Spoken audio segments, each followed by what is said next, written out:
Да се върнеш в дома, където твоите родители и техните родители са сложили камъка на своите мечти, на своите знания за това как се изгражда семейство и род.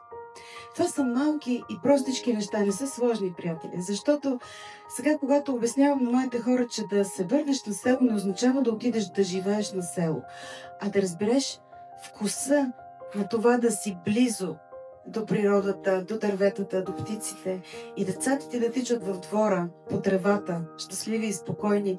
Това е да се върнеш на село. Може да е само в петък, събота, неделя. Може да е само 10 дни в годината.